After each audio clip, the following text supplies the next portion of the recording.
Hello everyone, hope from wherever you're watching you're having a great day. Today I'd like to talk a little bit about diversity. It was not that long ago when diversity didn't really mean that much to me. Even being a woman of color, I never really thought about it. I felt it, kind of knew, that you're a little bit different. You don't always feel like you fit in. You feel like you have different viewpoints, sometimes different opinions from other people, but didn't really know it meant something or it had a word. And when we started Balanced Diversity has been our biggest focus, and we have an opportunity to really think about it and think about what it means to us. But as I think about what it means to the world as a whole, especially these days, I think about Martin Luther King. We just recently celebrated Martin Luther King Day, and I love quotes, and I read a quote that he said that I don't think I'd ever heard before, and the quote was this, and I am going to read it off because I will never remember it.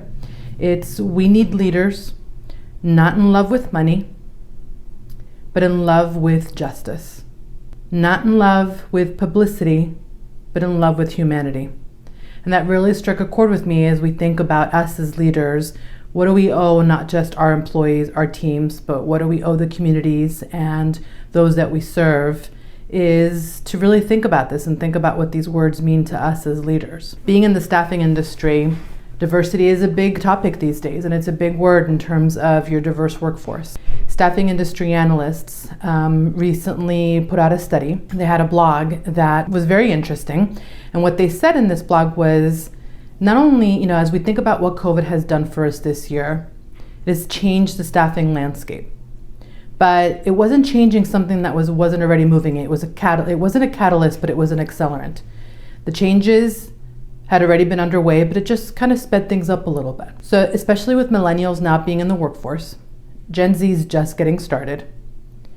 One of the biggest trends that we're seeing is bringing purpose to the forefront. What that means is for the younger knowledge workers, it's not just about a paycheck, it's about a purpose. So talent was already migrating to employers who did well by doing good. What was their social mission? What were they doing out in the community?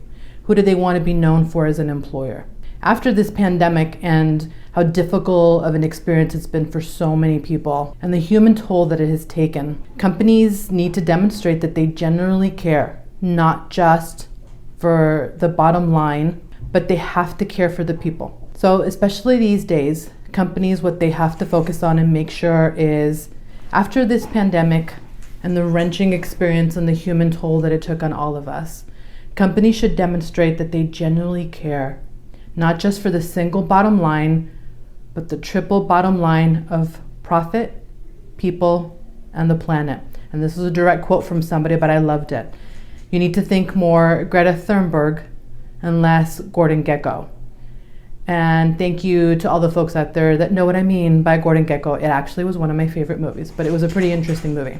There's so many studies that show that diverse teams simply perform better, and as a result, they bring in better profits. A recent McKinsey report on 366 public companies found that those in the top tier for ethnic and racial diversity in management were 35% more likely to have financial returns above their industry means. In addition, those in the top quartile for gender diversity were 15% more likely to have returns above their industry means.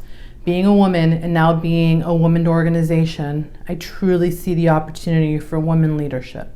They've also found that US public companies with diverse executive boards have a 95% higher return on equity than those with homogeneous boards.